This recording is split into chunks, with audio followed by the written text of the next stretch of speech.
E teve também Cruzeiro e Atlético Goianiense, vitória do Cruzeiro por 3-1. A gente tem os melhores momentos para mostrar também. Temos os gols, né? Os gols da partida. Quem abriu o placar para o Cruzeiro foi um recém-convocado para a seleção brasileira, né? A gente está falando de William, que entrou no lugar do cortado. Que final de semana, hein? Pois é, excelente final de semana para ele, né? Que final de semana para o William, que assim, tem uma convocação. Se você for pensar dentro dos laterais direitos, nós temos na atualidade, e aí eu acho que a convocação ela tem que ser por mérito também, ela tem que ter um histórico do jogador, e o William tem um histórico na seleção brasileira olímpica, né? E aí pega a temporada que ele está tendo, ela está dentro do... Ela é bem merecida, né? E só para a gente registrar os autores dos gols dessa partida, né? William, Matheus Henrique e Caio Jorge fizeram pelo lado do Cruzeiro e o Campbell pelo lado do Atlético Goianiense, vitória do Cruzeiro por 3-1. Cruzeiro que está em sexto, né? Chega a sexto lugar com essa vitória, está com 41 pontos, e o Atlético Goianiense lá na lanterna do campeonato com 18 pontos. Tá aí o gol do Matheus Henrique, né?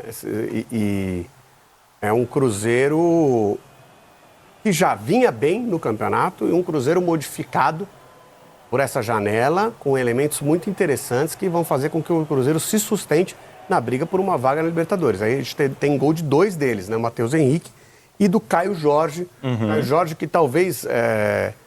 eu vi o Caio Jorge como um potencial jogador para próxima temporada, tá? Porque ele ficou na Europa muito tempo jogando, ou não jogando, ou jogando num nível abaixo do potencial que ele tem. E talvez ele chegue aí nesses jogos finais e consiga dar uma boa contribuição. Óbvio que, se tratando de vencer o Atlético Goianiense, o Atlético Goianiense está com muita dificuldade, né, na temporada, é um virtual rebaixado, né? Então, a gente não pode contar como uma grande evolução do Cruzeiro, mas é um resultado importante. Você falou do Caio Jorge? Vamos ouvir o cara, então? Vamos ouvir. Fala, Caio Jorge. Antes, casa cheia, a gente vinha devendo um pouco à torcida, aquele futebol bonito, igual começou no início do Brasileiro, mas graças a Deus hoje com muita dedicação, a gente colocou em prática o que a gente vinha treinando, e eu, muito feliz também hoje pelo meu gol, pela assistência, e mais importante foi a vitória aqui para nos dar tranquilidade e nos deixar mais perto da liderança. Depois de ter tido o nome vaiado antes da bola rolar, como é que foi para você ter ouvido o seu nome sendo cantado depois, né, do gol, da assistência? Não, confesso que eu esperava que a torcida fosse me cobrar um pouco mais, mas é só agradecer, eles tiveram paciência, sabe, no meu momento. Venho trabalhando todos os dias para estar melhorando, estar pegando aquele ritmo de jogo, que eu não estava conseguindo ter a sequência de jogo lá fora, mas graças a Deus com a ajuda dos meus companheiros, da minha família e dos torcedores também, hoje eu fui muito feliz. Daqui a pouco a gente fala mais de Cruzeiro e Atlético Goianiense. Vamos voltar com Cruzeiro e Atlético Goianiense. Agora a gente coloca aqui na nossa conversa Rogério Correia, Henrique Fernandes e Fábio Júnior, o trio que narrou essa vitória aí do Cruzeiro. Fala aí, Rogério. Boa tarde para vocês, amigos. Tudo bem, gente? Ô Lofredo, você sabe quando você quebra o jejum no fim de semana? Né? Foi o que o Cruzeiro fez aqui também, né? Eu sei. Mineirado aproveitou o fim de semana para sair do regime, hein? Bem sei, bem sei. Aconteceu com o Atlético lá em Porto Alegre, aconteceu também aqui com o Cruzeiro, que estava há 5 rodadas sem vencer e ganhou do Atlético Goianiense por 3-1.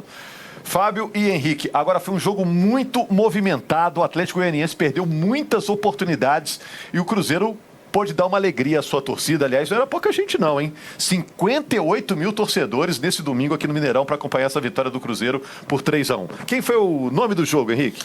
Cara, a gente tem que reputar isso. Primeiro, um abraço a todos que nos acompanham nessa tarde.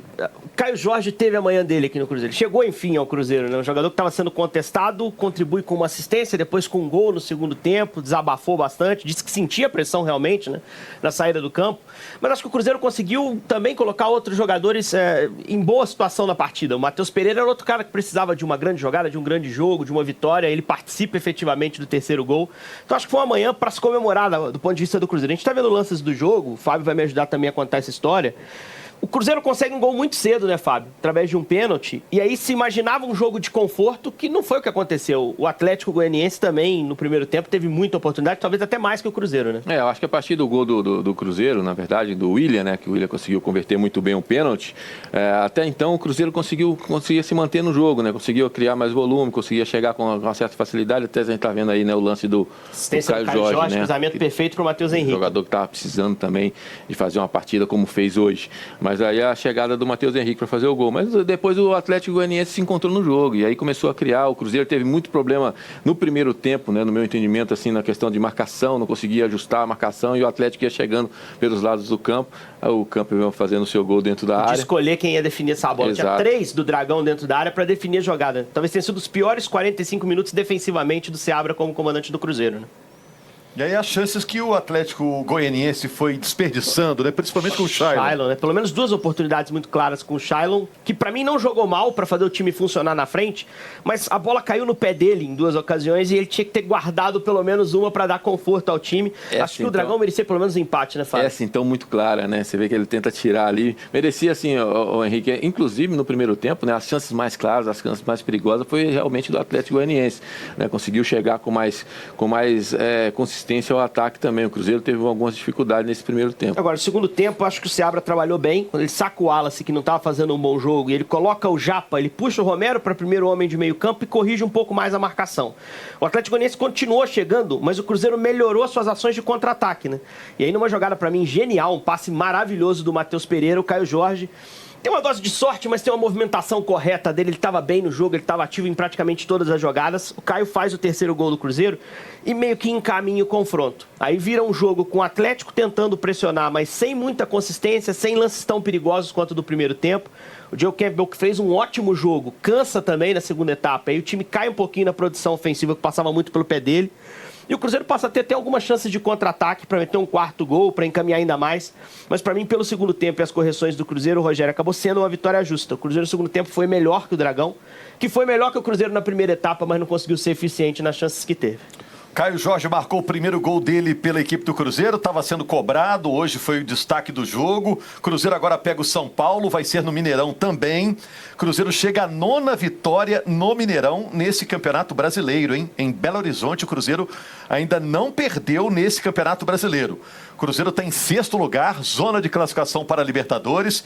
E o Atlético Goianiense, que não fez uma partida ruim, segue na última posição. Vinha de 2 vitórias seguidas e agora perde para o Cruzeiro. Vai pegar na próxima rodada o Vitória. O jogo vai ser lá em Goiânia. Agora, Maurício, Lofredo, amigos que estão acompanhando o Troca, teve Uma reclamação muito grande sobre o pênalti, se foi lance dentro do ou pênalti. fora da área. O Paulo César de Oliveira, nosso analista de arbitragem, achou que foi fora da área. Não sei a opinião de vocês, Maurício, Lofredo. Vou deixar para o Lofredo aqui É um comentar. lance difícil. Mesmo na imagem é de difícil precisão, né? Mas acho que foi fora da área, sim. E é o começo do jogo, né? O árbitro de campo deu pênalti, cravou o pênalti, né? O árbitro de campo deu pênalti imediatamente ali, posicionado que estava, né? E aí aquela história, o VAR talvez não tivesse a imagem conclusiva, deixa a marcação de campo, não vai se meter nessa, né? Ou passou a régua lá e não mostrou, né? Porque a gente não viu nas imagens que vêm do VAR aquela régua eletrônica, né? Agora eu vou chamar a atenção também, amigos, do lance do terceiro gol do Cruzeiro, daqui a pouco a gente vai rever. Para o Matheus Pereira, né, que inventou ali uma assistência com top spin, né? A bola girou para o outro lado até perder velocidade e chegar no jeito para o Caio Jorge, foi bem impressionante. E o Caio Jorge vai se reabilitando aí com a torcida. Valeu, Rogério. Um abraço para você, um abraço para o Fábio, para o Henrique também. Obrigado aí por esse papo com a gente ao vivo aqui no Sport TV News. Um bom descanso, um bom domingo a vocês. Ontem nós tivemos também um pênalti marcado no campo, mas que estava muito errado. Aí o VAR chamou, né? Que foi Exatamente. o Botafogo, toque de mão que só não pegou na mão. O resto pegou em todas as partes do corpo.